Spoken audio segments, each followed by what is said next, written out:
اور دفاعی تجزیہکار حارث نواز کہتے ہیں کہ بھارتی ڈیفنس فورس کے چیف کی شکایت مودی سرکار کی کرپشن کا کھلا ثبوت ہے۔ اپنی دفاعی صلاحیت کے بارے میں سچ بولنا چاہیے، ورنہ ملکی سلامتی کو شدید نقصان پہنچتا ہے۔ پاکستان اپنی دفاعی صنعت کے معاملے بہت سنجیدہ اور پروفیشنل ہے۔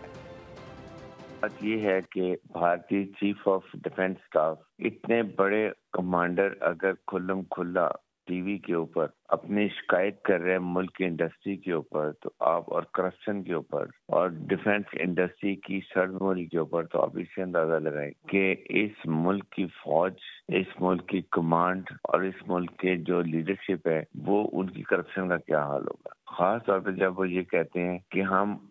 اپنی منافع والی کاوشوں میں اپنی قوم کو، حکومت البطنی کو بالکل بھول جاتے ہیں، اور پھر وہ یہ کہتے ہیں کہ دفاعی اصلاحات یک طرفہ عمل نہیں ہے۔ صنعت کو اپنی صلاحیت کے بارے میں سچ بولنا چاہیے، جھوٹ نہیں بولنا چاہیے کہ ہم یہ کر دیں گے، ہم 5 سال میں ڈیلیور کر دیں گے، جبکہ ڈیلیور کرتے نہیں ہیں۔ پھر اس کے بعد یہ جو معاہدہ کرتے ہیں اس میں کبھی ٹائم پہ ڈیلیور نہیں کرتے ہیں، جس سے ان کی صنعت کو بہت نقصان ہوتا ہے۔ پھر اس کے بعد اپنی مقامی صلاحیت کے بارے میں سچ بولنا چاہیے۔ اس کو بھی وہ کہتے ہیں قومی سلامتی کے لیے بہت بڑا نقصان ہوتا ہے کہ آپ کی قومی دفاعی صلاحیت ہے نہیں، لیکن آپ ہر وقت بولتے رہتے ہیں۔ پھر اس کے بعد ٹرمپ کی مودی کے دور اقتدار میں بھارتی دفاعی کمپنیاں اربوں روپے کا پیسہ لے لیتی ہیں اور ڈیلیور کچھ بھی نہیں کرتی ہیں، اس سے بڑا نقصان ہوتا ہے۔ اور پھر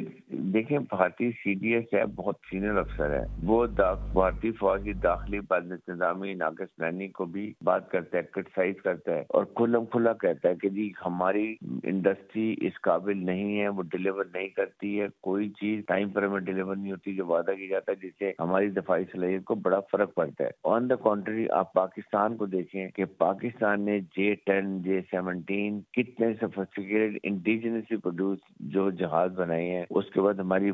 پی آف وائی انڈسٹریز کو دیکھ لیں، پھر ہیوی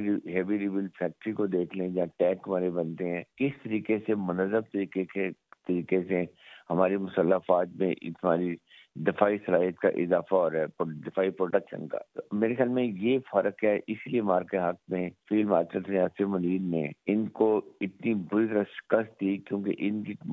فوج کا مورال بھی ڈاؤن ہے، ان کی فوج انٹرینڈ ان پروفیشنل ہے، فوج کا ٹرسٹ نہیں ہے اپنے کمانڈرز کے اوپر، اور نمبر 2 بات یہ کہ ان کی جو پروڈکشن کی تاریخ ڈیٹ ملتی ہیں وہ پوری نہیں ہوتی ہیں۔ لیکن بیسکلی بات یہ کہ جب پوری قوم ہماری کھڑی ہو جائے اور مسلح افواج کے ساتھ کھڑی ہو تو دنیا کی کوئی طاقت ہمارا مقابلہ نہیں کر سکتی۔